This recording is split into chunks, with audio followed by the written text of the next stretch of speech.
Hi, I'm Dina, and I've been a chef for over a decade. I love cooking for everyone, especially my husband and 2 young kids. And I'm Barrett, and I'm a man-child still figuring out how to take care of myself. and we're becoming foodies. We are going to be making chicken broth, otherwise known as chicken stock. And now, what do we do with it? To have food with it? Drink it from a cup. Oh, no. Yeah. I mean, you could, yeah. but That sounds good. on a sick day, like when you don't feel well, Yeah. add salt to it, heat it up, and it is so nourishing. It's like simple chicken noodle soup without all the fluff. Something that's really big, in at least where we live, is ramen. I love myself a good ramen. Who doesn't? So classic Japanese ramen when you go to a ramen shop and you have it with all of the yummy toppings, but today we're gonna keep it really simple. So all you need is some dried ramen noodles, some soy sauce, garlic. I like it to be a little spicy, so we're gonna add some chili flakes, that chicken broth, of course, and a little green onion. We're going to slice up this garlic now, so we're gonna cut off the little tip here. And then you kind of use your knife to like pull the skin back initially, and then you can use your finger to just pull the rest off. Cool. This is fresh garlic from the farmer's market. Just got it yesterday, so it's gonna be a little stickier than if you bought it from the grocery store. Born to be chef, so anyhow, So after you get that peeled, we're just gonna do thin slices with the garlic, super thin. We're gonna go ahead and add this to a little bit of oil straight into the pan, and we're gonna give it a nice simmer. Here we go. Let's throw those in. And now you can do a couple of shakes of the chili flakes. Oh. And this is however spicy you like it to be. So if you if you don't like it very spicy, you don't have to do very much at all. So we're gonna just keep an eye on this and make sure those garlic starts to soften.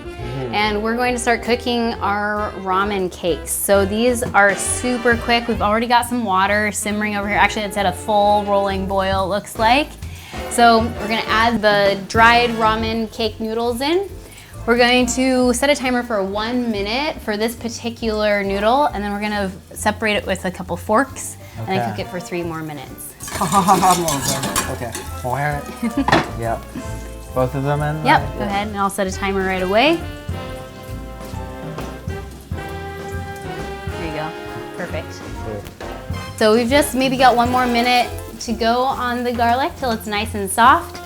Then we're going to add a little soy sauce or tamari and our broth. And then I'm just separating these noodles here just like this. We've got a little bit of soy sauce here. Why don't you put just a splash of that right into with the garlic. Okay, yeah. And then the thing with soy sauce or tamari is that it has a very high salt level.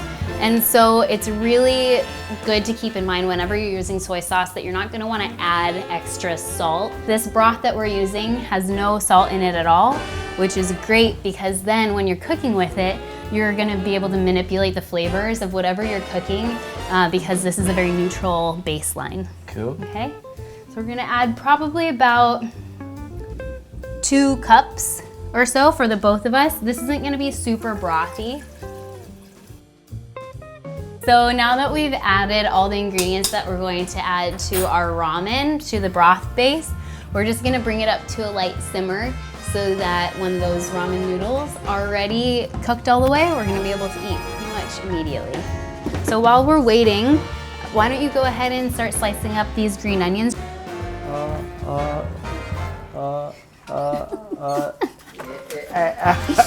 no, yeah, that's okay. Well, yeah, that's great stuff. So we've got these ramen noodles. The timer has gone off. We're gonna do a little taste here to see if they're al dente, which is just, there's gonna be a little bit of chew left. You do not want them to be mushy.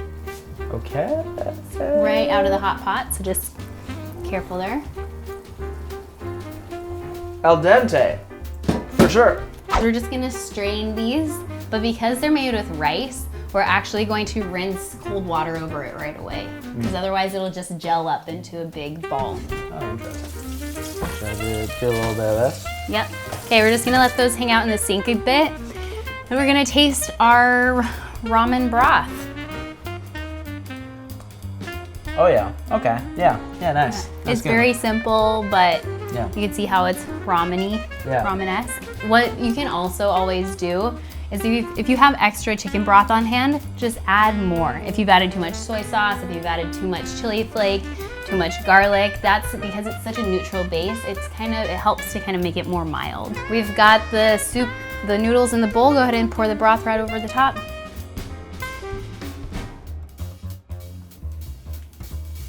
Beautiful. Nice. All right, so here we go.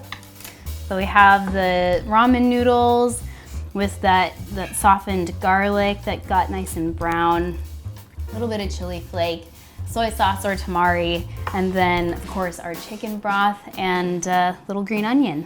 Lovely. I could just chow down on this. Oh. The garlic just takes it over the top. It's so good. That's good broth. Yeah. Yeah, I like that. So this is just one of so many things that you can make using chicken broth. Anything that you would use water to cook with, for instance, rice, any other grain, how we've deglazed pans before, so getting all those brown bits off of caramelized veggies off the bottom of a pan. You can use chicken broth in all of these ways, so it's so versatile. Well, we hope you enjoyed, and can't wait to make something new with you next time.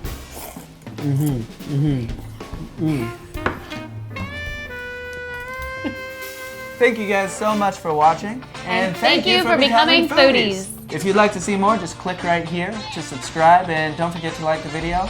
And well, I think that's all the things that you have to do. So yeah, thank you. I'll see you guys next time.